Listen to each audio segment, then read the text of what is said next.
Patuloy ang rehabilitasyon sa Cordillera matapos ang pananalasa ng Bagyong Uwan.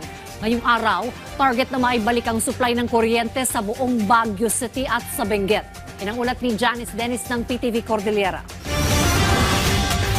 Nag-alok ang lokal na pamahalaan ng Baguio City ng libreng charging station sa mga residente matapos mawalan ng kuryente ang syudad dahil sa pananalasa ng Bagyong Uwan. Sinamantala ito ng estudyanteng si Greg dahil 3 araw nang walang kuryente ang kanilang lugar. Anya, marami pa itong tatapusing mga assignment sa paaralan. Sa bahay po namin, wala po kaming kuryente po starting from siguro po Sunday po ng gabi. I'm still waiting for the to come back po yung kuryente po namin. Kasi po for now, yung 2 devices ko po lobat. Ayon sa Benguet Electric Cooperative o Beneco, nasa 70% na ang naibalik na supply sa kuryente sa Baguio City. Target nilang ibalik ang lahat ng supply ng kuryente ngayong araw. Most feeders are energized. Sabihin na natin 70% ang energized na po sa Baguio City. Ang pinuntirya ngayon at tutulungan na ng ating mga regular linemen doon naman po sa side ng Benguet. Sa tala ng kooperatiba, aabot na sa mahigit 1.7 million pesos ang danyos ng kanilang mga pasilidad at posible pang madagdagan ito. Ayon naman kay Baguio City Mayor Benjamin Magalong, walang naitalang major damages sa syudad at minimal lang ang naging epekto ng bagyo. Nakabalik na rin ang ibang mga evacuees sa kani-kanilang mga bahay.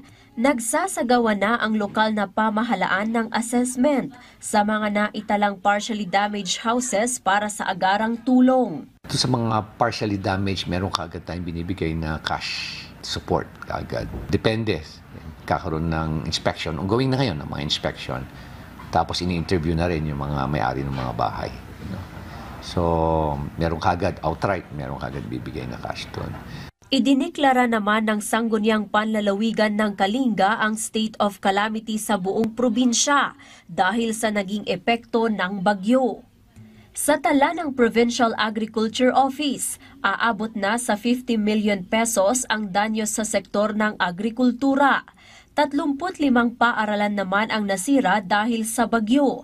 6 na paaralan ang totally damaged. Sa tala ng Department of Education Cordillera, aabot sa 184 na classroom ang nasira dahil sa bagyo. Samantala, sa tala naman ng Department of Social Welfare and Development Office Cordillera as of 3 o'clock ng hapon ngayong araw, aabot na sa mahigit 13,000 na pamilya na binubuo ng mahigit 42,000 na individual ang apektado sa mahigit 600 na barangay sa rehiyon. 5 naman ang kumpirmadong nasawi. Mahigit 400 na bahay naman ang nasira dahil sa bagyo. Sa ngayon, nagpapatuloy ang pamimigay ng DSWD ng tulong sa mga apektadong residente sa rehiyon. Janice Dennis para sa Pambansang TV sa Bagong Pilipinas.